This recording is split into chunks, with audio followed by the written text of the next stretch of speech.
Hindi pag-abusari. Ang ginatawag nga bantay ang imo kabuhi, bantay ang mga grasya sa Ginoo nga ara sa palibot mo, nga ara sa imo, hindi pag-abusari. Bantay ang imo nga lawas, bantay ang imo yang trabaho, bantay imo pag-eskwela, bantay imo relasyon sa iya, hindi pag-abusari. When you are being saved, hindi pag-abusari. Amen? When you have given a chance, hindi pag-abusari.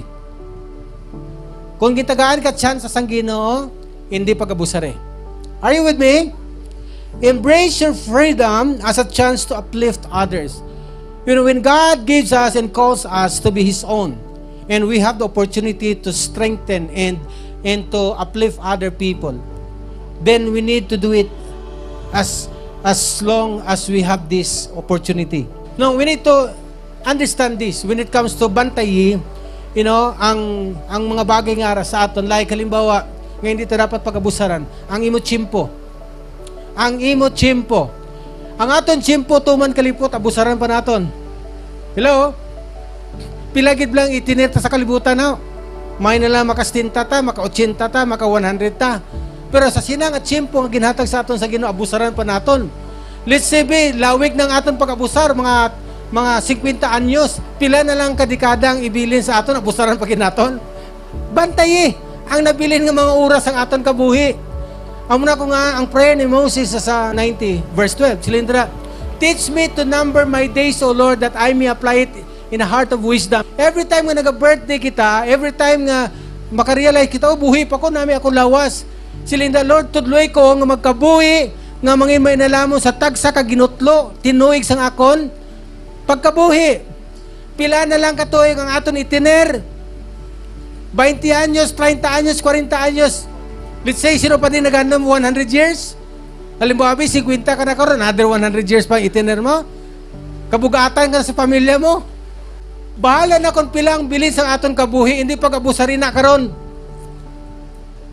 Kundi gamito naton ina, nga magiging, magiging meaningful. Dapat ang aton kabuhi magiging purposive. Ngayon ang wala ta nagakabuhi, nga wala tinutuyo ang aton kabuhi. While ikaw nagatrabaho, naganegosyo, nagaeskwela, nagapagamit ta. Doon ako namin balano. Kung ikaw halimbawa, I salute those people who are become a vessel of the gospel, preaching the gospel, teaching the gospel.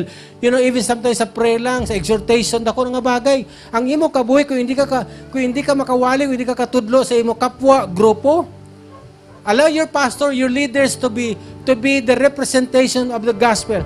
That's how we are going to be purposive in the workplace, in the marketplace. Hindi ta pag-abusaran ang aton tiyempo.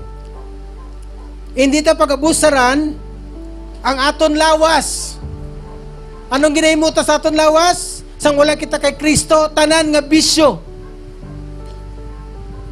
Ginalunog ta ang aton lawas sa bisyo. Hello?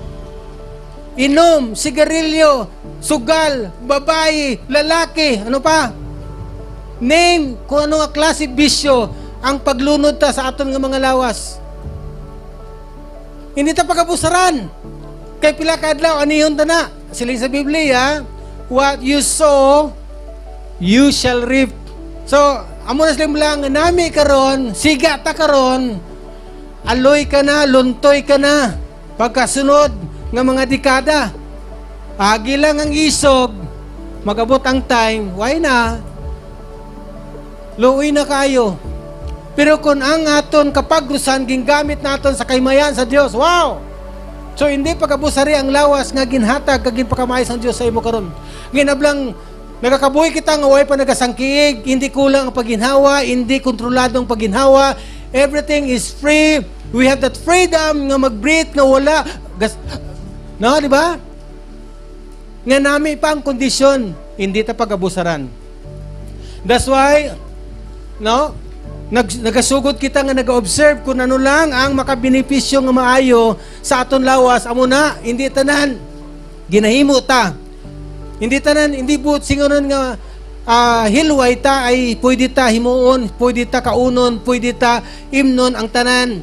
Kay ti wala sang bawas sa aton. Pero kabalo ka nga ang may mga bagay nga hindi maayo sa lawas ta.